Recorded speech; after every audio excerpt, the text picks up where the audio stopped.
Hey, what's up everyone? Adam here with brahwegotthis, and today I want to try to help you get the most out of your playtime in ESO. If you're a player that may not have as much free time when you are home, or you may have a family, or you just don't have a lot of gaming time in general, you may be wondering, is there a way that I can efficiently play ESO based on what I enjoy about the game and feel like I have accomplished something or progressed my character in some way in the time that is allotted to me? And the answer is yes. So let's go ahead and discuss. I do want to give a shout out to my patrons real quick. Thank you so much for all the support. If you'd like to become a patron, check out the link below in the description. You can get your name up here and many other perks. You can also check out our Discord where we have a bunch of guilds and helpful people there. And you can watch me play live at twitch.tv/brahwegotthis. You can also check out the information on our website at brahwegotthis.com. So welcome to my beginner series where I go through a fresh account on EU and show you step-by-step things of how I progress in the game. This is episode 8 and I like to have a theme for every single one of these episodes, and this one is special though because this topic doesn't only belong to beginners, but it belongs to veterans or players of any type. We all know we sometimes have busy schedules, life gets in the way, or we just have a bunch of games we want to play at once, so we struggle to get the most out of our playtime as gamers. For ESO, the major thing you need to first identify is what is it that you love about ESO? What do you like doing in ESO? Is it the questing that you love? Is it that you want to look cool so you care about, the fashion? Do you want to do hardcore endgame and push to endgame or do dungeons or trials? Do you like the crafting, or do you just like every single bit of ESO? Well, I'm going to go through each of these topics and give you some efficient things that you can do to maximize the time that you have in game. The first thing everyone should do when logging into the game, no matter what content you want to do, is just go to the nearest stable and upgrade your mount speed. So if you look on the map here, this is what the stable icon looks like. You'll need to go to that icon and just do mount speed, stamina, or carrying capacity. After you do that, you want to make sure you claim your daily reward. It usually will pop up on the screen when you log in. The daily rewards are right here. These daily rewards can benefit in so many ways. You can get XP scrolls, potions, pets, you can get repair kits, food, gold, AP, Telvar, and like researching scrolls. There's actually a lot of stuff that will add up over time, so make sure that you're claiming these every time you get in the game. After you do that, you should research all the possible items that you possibly can on your crafting station. There's a lot of things in this game that researching really benefits and really helps out, so I recommend just doing it as early as possible. By doing all of this stuff, you're gonna have all this done within 10 minutes. It's really simple, so make sure you do these. So first, we're gonna talk about questing though as one of the major things in the game. So if this is one of the main things you wanna do, I would recommend picking up a zone and questing through it completely. Even if you have an hour to play a day, you should be able to complete 2 to 3 quests, maybe more depending on how long they are. In my beginner series character here, you will see that I have finished the Ardon Zone story quest. If you look up here, it says 12 out of 12. And most of my map is almost complete. I have a few more side quests to do, some world bosses, some delves, the public dungeon, and like a dolmen right here. What I typically like to do is I start out on a base game area to quest first because, first of all, they are fun and there's a lot of content there. It also helps keep you organized. So if you're in the Aldemary Dominion, you would start out on Ardon and you would quest through these 5 zones right here. And if you're in Daggerfall Covenant and you want to start there, you can quest through these 5 zones. And then if you're in Ebonheart Pact, you can start over here and quest through these 5 zones. But the thing is, even if you want to quest in an alliance that you're not in, that's perfectly fine. It's your preference. I would start out in the 3 main factions just because it's just easier to follow and it keeps you organized. If you want to do expansion zone questing, then you can pick from whatever you would like to start out. But I'm just saying that helps you keep organized if you start in the base game. If you actually go to your collections tab, you can go to the stories here and they have all the zone DLCs here. So you can accept each quest. These will allow you to basically start the quest lines for every single one of the zones. Next on the list is fashion. If you want to look like the sexiest person in Tamriel, aka look like all my characters, then you are in the right place. Say you only have 30 minutes to an hour to play. Well, what you can do is you can go to any expansion or DLC zone and you can go to the main towns and you can pick up daily quests from these people that have blue icons above their head. Okay, this is Blackwood and I'm in Leowen right now. So if I pick up these are going to give me daily quests. What these daily quests are going to do is they're going to allow you to do world bosses and delves for the most part. And some zones range from having 2 daily quests to 4 daily quests. It really just depends on the zone. But as you will see on the map here, I have a daily quest in this delve and I have a daily quest at this world boss right here. So once you turn in these daily quests, what you will get are daily quest reward coffers.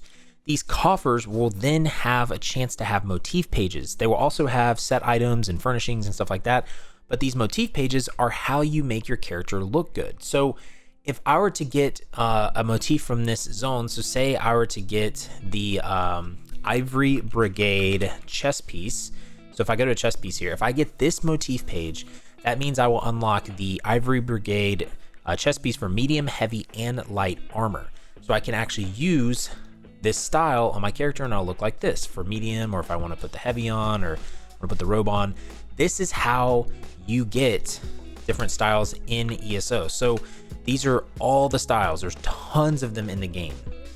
Now, the best thing about daily quests is these are able to be shared between other people in your group. So if you get a big group together or just a few people, you can do up to 12 daily quests in certain zones. Other zones would probably be less than that just because there's less world bosses and delves and stuff like that. But in Blackwood, you can do up to 12 daily quests per character because there's 6 world bosses and 6 delves. Then you can switch to another character and do them again. But these don't even really take that long. And in my opinion, this is a great way to maximize your time for someone who wants fashion, because this is a good way to farm motifs in the time that you have. Now, there are also some great resources out there on websites that show you how to do the exact prerequisites to some of these daily quests. Some of them don't have any prerequisites at all. Some of them do. I'll link those websites down below in the description. They're very good resources for you. Now, third on the list, if you like endgame, is maybe you want to run dungeons or trials, which are raids, or grind for sets and armor and monster sets that you need for your builds. Well, the number one thing I would recommend doing is your pledges then. Pledges are your daily undaunted dungeons. There will be 2 base game pledges and 1 DLC one. These pledges can be found and done at level 45 as a minimum, but if depending on the faction that you're in, they're in different areas. So for Aldemary Dominion, it would be in Grotwood, and you'll see that it's over here in this area for your pledges. If you're an Ebonheart Pact, it's going to be in Deshawn and in Mournhold. So since I'm a Dark Elf, mine are going to be right here. It says Undaunted Enclave. This is where you're going to find your pledges. And then if you are in Daggerfall Covenant, you're going to be in Stormhaven, you're going to be in Wayrest, and it's going to be right here. If you do these pledges on Veteran, you will get your Monster Helm guaranteed from the last boss. And if you do these on Hard Mode Veteran, you're going to get 2 Undaunted keys. If you just do these pledges on Normal, or just on Veteran without a Hard Mode, you will get 1 Undaunted key. These keys can be used to buy the monster set shoulders that you need corresponding to your helmet. These can be quick depending on the dungeons that are available each day. If you don't have time though to run pledges, you can do a daily random dungeon. Daily random dungeons are in the group tab right underneath here. And the first time you do it each day, you get a bonus XP and your premium undaunted exploration supplies, which will give you transmute crystals. Transmute crystals are used for reconstructing items later in the game and by changing the trait of the items. I have a bunch of guides on all that in the description if you want to check those out, but getting transmute crystals are some of the best ways to get some of the gear pieces that you need. And in order to do that, you need to have items researched, which is why one of the first things I told you at the beginning of this video was researching. Researching is so important in this game, and it's something you can do really quick when you get on the game. Lastly, if you're looking to maybe join a raid and you want to do something different than a dungeon, the pugs that you can do raids with usually group up in the Craglorn zone. Okay, so Craglorn is a free zone. It's right here. Usually you can come into just Belkarth, and people are running different trial groups. We also have trials as well in our Discord that people run, so make sure to join that. But trials on normal are usually not too bad, except for Maw of Lorcage and Rockgrove. Most of these can be done pretty simple, and a lot of them can be done in less than 30 minutes. And really, a lot of the level requirements for them are only like 160 CP. So definitely check those out as well, because you can get some of that in on your playtime as well in the game. So furthermore, if you're looking to spend your valuable time on crafting, if that's something you really like, I would recommend to always research everything, like I said before, but also you could go around and farm materials. One of the best places to farm materials, in my opinion, is Artaeum. Artaeum is just fantastic. It's such a small zone. You see all these harvest nodes right here. There's so many resources you can farm. Now, if you don't want to farm, you need to make sure you're doing your daily crafting writs regardless. Daily crafting writs are able to be done each day on all your characters. They give a lot of mats. They can give resources and gold, and it's a great way to make money as a crafter. The best place that I like to do daily crafting writs are in Alinor in Somerset, so right here, and then in Vardenfell in Vivec City, which is another great place right in here. Now, what daily crafting writs can also give is you have a chance to get master crafting writs, okay?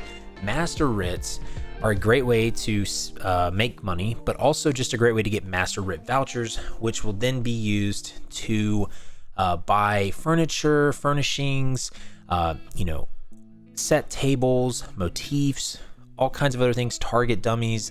It's a great way to get those vouchers. And master writs also give a lot of XP, which is really nice as well. Master writs are pretty complicated in some ways. We also have some people in the Discord that do these a frequent amount of times, but there's a lot of ways that master writs can be used efficiently with add-ons. Add-ons are very, very helpful for them. But if you're on console, they do take a little bit of time, but they're fun and I really enjoy doing them. But essentially how master writs work, if I could give a synopsis, is you get a writ that is going to be a specific item that you need to create that has a specific trait and a specific quality or from a specific set. And so once you do that, you turn them into the master writ mediator, which the one that I turn in is in Elden Root in Grotwood. It's over here, master craft mediator right here. And once you do that, you'll get the experience and you'll get the master writ vouchers. Once you get in the routine of doing daily writs and master writs, it actually becomes very routine and very easy though. Okay, so say you went through this whole list and you're like, okay, Adam, what if I want to do everything? Like, what if I'm interested in so much of this game and I just don't know how to manage all of it? Well, here's my advice to you. Some of this, you're not going to be able to do everything in one day. It's just how it is. Sometimes you just don't have the time. So what you have to do is you have to try to consolidate. You have to try to get the most out of your time as possible. So the first thing that you can do when you log in is upgrade mount speed, claim daily rewards, then research, okay? That will take you about 10 minutes or less. Then I would say do daily crafting writs after that. That will fulfill your crafting side plus your daily stuff that you need to do when you log in. You can even do the daily writs in less than 10 minutes along with all that, depending on where you're at. It's very, very quick. So say you want to do fashion or some endgame stuff. So what I would do is I would try to do a few daily quests in an expansion zone. So maybe Blackwood, you could get these done in probably less than 20 minutes, okay? But while you were doing that, I would queue for a random dungeon, okay?